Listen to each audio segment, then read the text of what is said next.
8 de la mañana, 57 minutos. Abrimos la primera entrevista de hoy. Le damos la bienvenida, los buenos días al subsecretario del Ministerio de Ambiente, Gerardo Amarilla. Hay varios temas para conversar. Bienvenido, ¿cómo anda? Buenos días, un gusto, un placer estar con ustedes. Con poco descanso, ¿no? Después de la Sí, interpelación. pocas horas.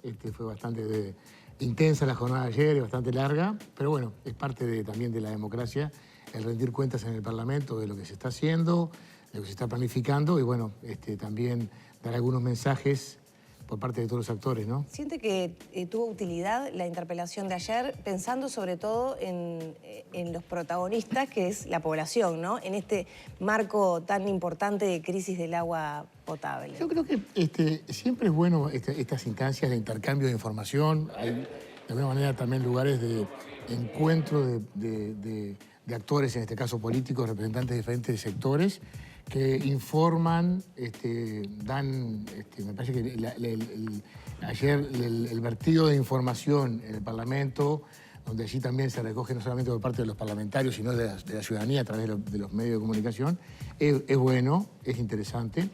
A veces son jornadas medias intensas y yo creo que a veces hasta un poquito antiguas en cuanto a las formas, pero bueno, de todas maneras creo que fue una buena instancia para informar, para dar opiniones, también para cuestionar por parte de la oposición y para, en el caso de los actores de gobierno que estamos en la gestión, de hacer pasar un poco la raya y preparar la interpelación también supone analizar lo que se ha hecho, lo que se ha planificado, lo que digamos, se viene haciendo respecto al tema, que creo que es claramente un tema importante y de sensibilidad pública, ¿no?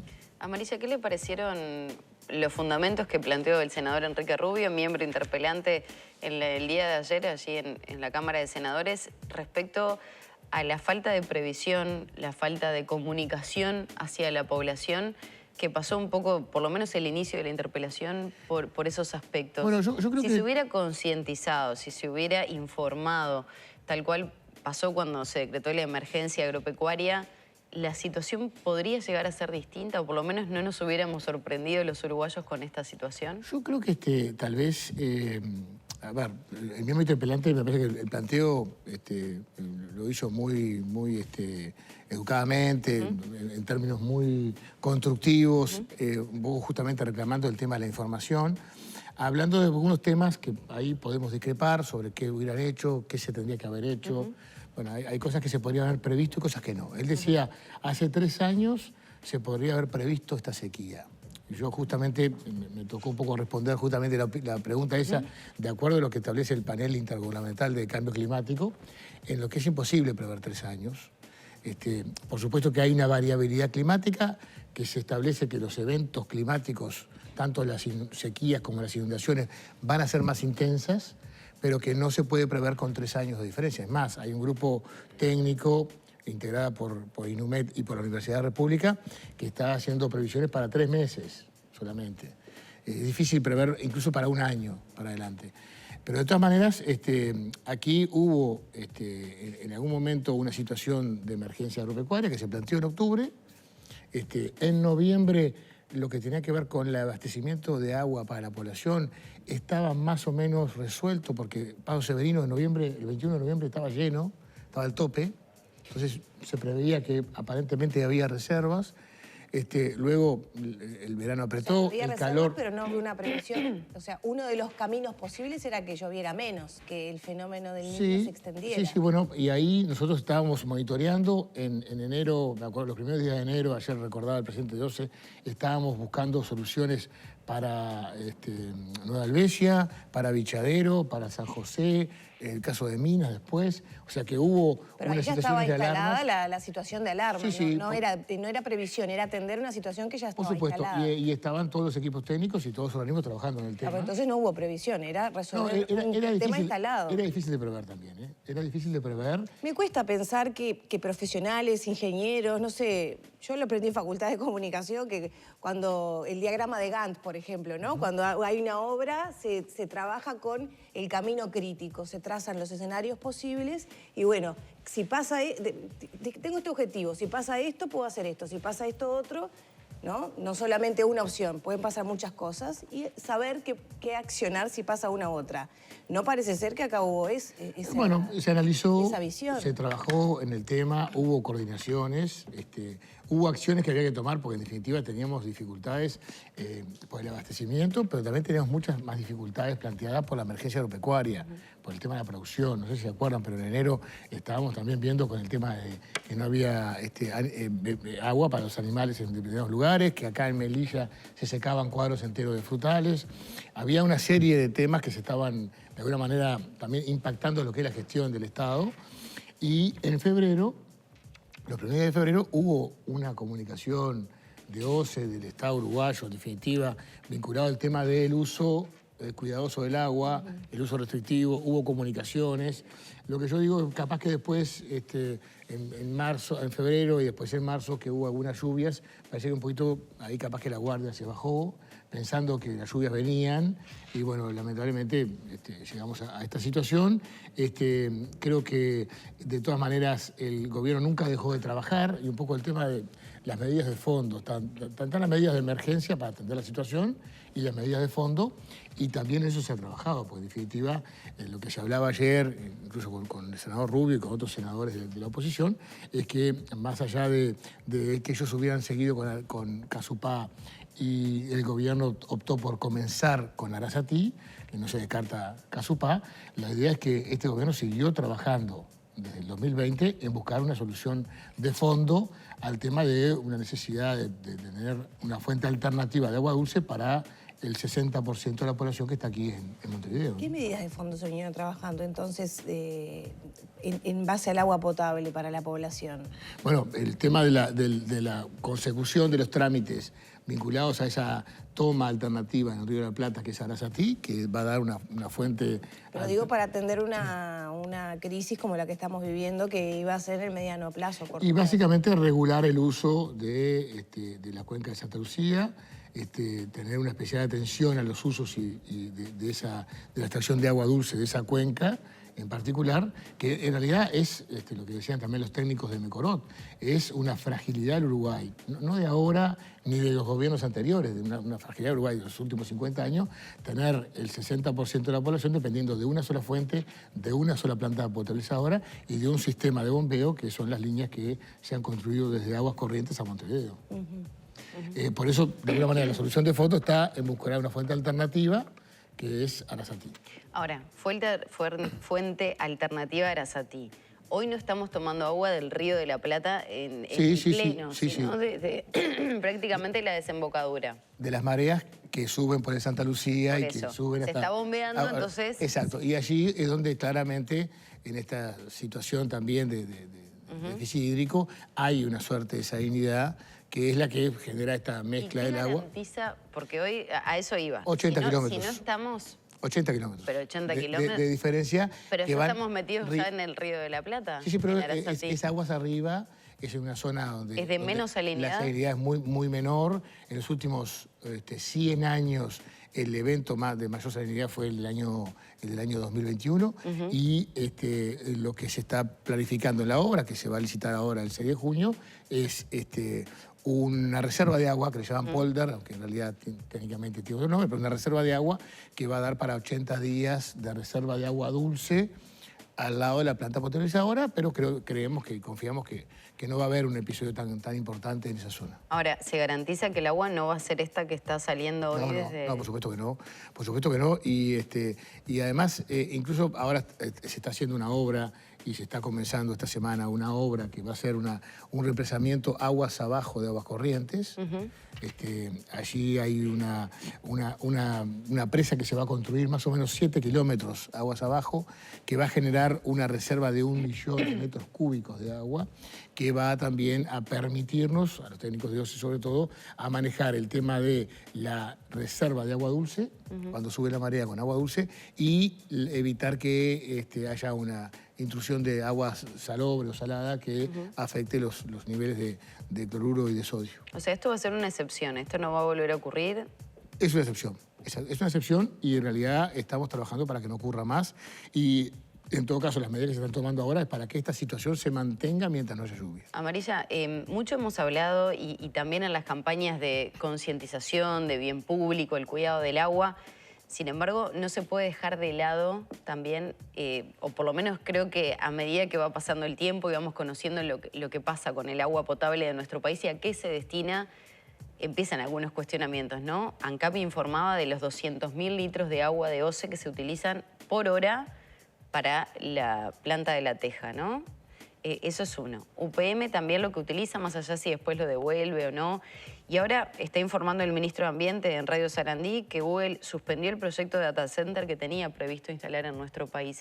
¿Esto puede llegar a ser consecuencia también de la realidad que estamos atravesando, del agua necesaria que requería esta empresa? Sí, yo creo que no, creo que las aguas, en este caso, las aguas industriales que se utilizan en el país, no sé, ANCAP, que en realidad lo de ANCAP es porque está en La Teja, está en el centro de Montevideo, la mayoría de los casos son agua dulce, pero no agua proveniente de la red de OCE, ¿no?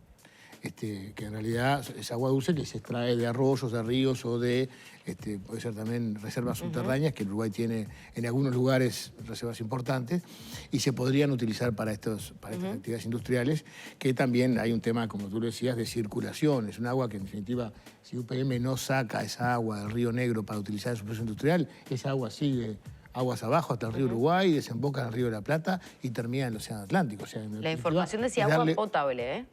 La ANCAP.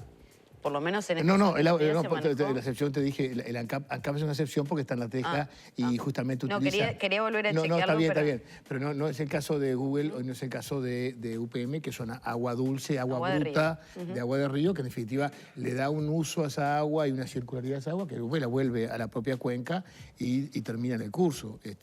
¿No le resta agua a la red de potabilización de agua, por ejemplo, el centro de Google? No está porque es agua que extraen de aguas subterráneas, así una fuente de agua subterránea, esa no sería de la red. ¿Esa fuente subterránea no se podría utilizar para potabilizarla, por ejemplo, y sumarla a la red? Y se podría, el tema también son los volúmenes, las aguas, el agua para uso, consumo humano, lo que tiene que ver con el uso de Montevideo, es un volumen muy importante. Ahí yo a veces planteo y siempre tengo el entusiasmo de buscar aguas subterráneas para sustituir el agua superficial. Pero en el caso de Montevideo es tan importante el volumen que es imposible buscar un acuífero y además si lo encontráramos para utilizar para el uso doméstico, seguramente estaríamos, digamos, agotándolo o poniéndolo, digamos, en seria riesgo de que no se pueda recargar de la misma manera que se toma, ¿no? Amarilla, ¿qué pasa con este proyecto de data center de Google? ¿Se suspende? ¿Se posterga? En realidad nosotros no sabemos mucho. Pero es una información que confirma el ministro de Ambiente. Lo que vino aquí en Uruguay fue, esta empresa se presentó y el único trámite que hizo en el Ministerio de Ambiente fue la viabilidad ambiental de localización. Que este proyecto está bien ubicado acá en este lugar, las condiciones, estudiamos la zona, el ordenamiento territorial, el vínculo que podía haber con reservas de ambiente, de biodiversidad, y en principio estaba bien la ubicación del proyecto. No analizamos el proyecto en sí, que eso es una segunda etapa que estaba postergada porque en definitiva la empresa nunca la presentó. Por eso la información primaria que presentó la empresa no es necesariamente la que se iba a desarrollar después y estábamos a la espera de que presentara el estudio de impacto ambiental, que no lo ha presentado. También entendemos que la empresa un poco lenteció sus inversiones en todo el planeta, ¿no? Pero bueno, si lo llega a presentar y vuelve a la carga, digamos, con la propuesta, seguramente lo analizaremos y haremos el estudio de impacto ambiental con toda la regulación. ¿La empresa dio la información, o sea, le confirma al gobierno? En la comunicación del proyecto lo hizo. Pero la suspensión. No. Nosotros en el Ministerio de Ambiente, no sé, capaz que se recibió alguna nota en los últimos días. Yo creo que no habíamos recibido nada. Bien. Le quería preguntar por la calidad del agua. No hay preocupación, no solamente por el aumento de salinidad, sino porque, bueno, son aguas que van quedando más cerca del lecho, se pueden mezclar algunas otras sustancias del lecho de los ríos. El Santa Lucía, sabido la situación ambiental, con vertidos que tiene, esa llamada contaminación difusa que ustedes tanto hablan. ¿Cómo está siendo la calidad del agua hoy en día? No, darle la seguridad a la población de que la calidad hoy del agua es la que hoy se está informando públicamente, diariamente, se está haciendo análisis, la URCE además, que es la unidad reguladora, controla diariamente, y ayer lo decía el presidente Montero, hacen con los diferentes parámetros y diferentes análisis en el día y en diferentes lugares, toman miles de datos por día. la calidad del agua está asegurada para la población. Esto es, los parámetros de la potabilidad que está en la norma esta de UNIT 833-2008 establece una serie de parámetros, la mayoría de los cuales están vinculados al riesgo de la salud, y esos parámetros se cumplen a rajatabla, o sea, allí no hay coliformes, no hay metales, no hay una cantidad de sustancias que podrían afectar a la salud humana. Lo único que hay, algunos parámetros, como el caso del cloro o del sodio, que tienen que ver con lo sensitivo, con el gusto que sentimos, pero que no suponen un riesgo para la salud humana en el general de la población. Aunque hay algunas advertencias especiales para algunas poblaciones de riesgo, pero en principio en general para la población, Amarilla, pero el consumo de esta agua no tiene... intomable, creo que para toda la población. Yo creo que poca gente puede llegar a consumir esta agua y decir... Tiene un gusto. Me estoy hidratando. Tiene un gusto. Porque genera un rechazo. Tiene un gusto especial. Gusto más que gusto está salada. Y creo que eso es como innegable. Técnicamente ese agua es salobre. En realidad, la leche tiene la misma cantidad de sodio que tiene el agua.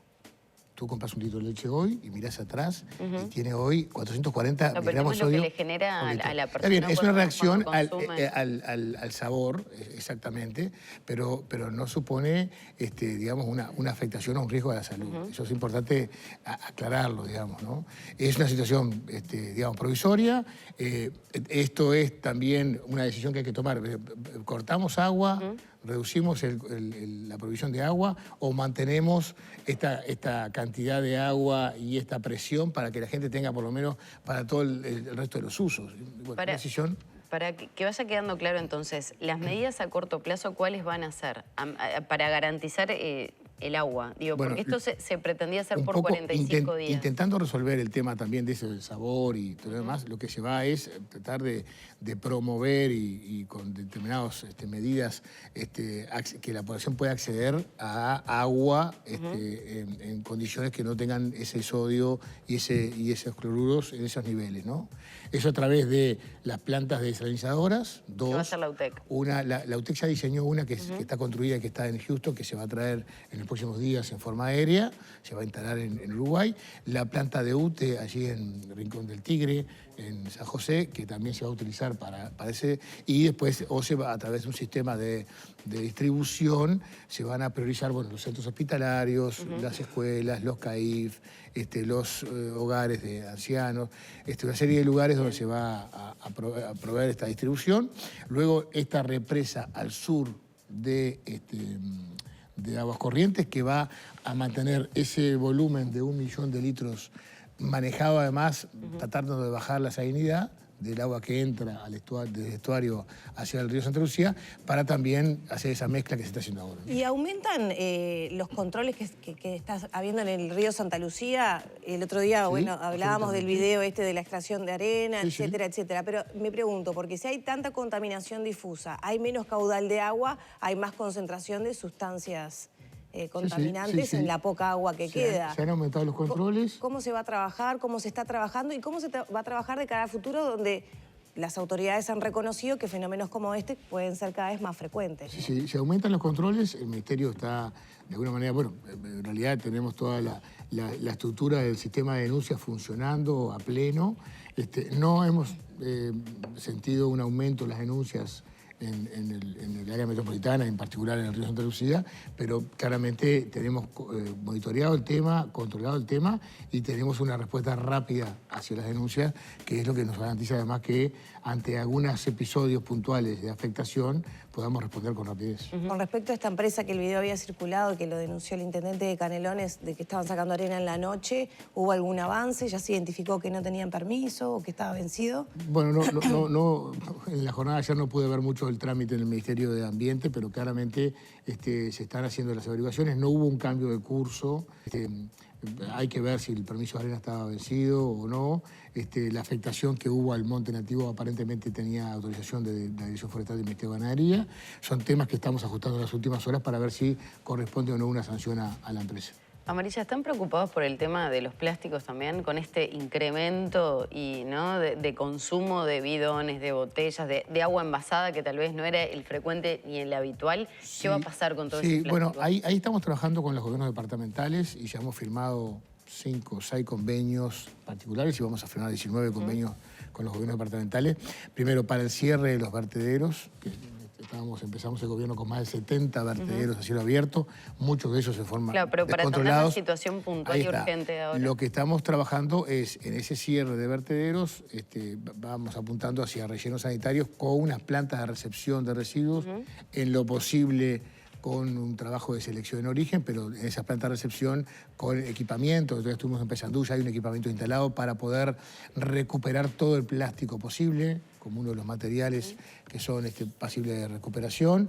Ayer estuvimos charlando con una de las empresas que trabajan en la revalorización del material en sí, y está evaluando una inversión pronto para poder justamente hacer todo el proceso de la resina de plástico. Y tenemos una norma que el 31 de diciembre de este año establece que las botellas plásticas tienen que tener ya un porcentaje importante de material reciclado, o sea que ahí apuntamos hacia la industria a los efectos que también haya una economía circular en cuanto al tema del plástico. Muchas gracias por estos minutos, Amarilla. Gracias a ustedes. Cerramos por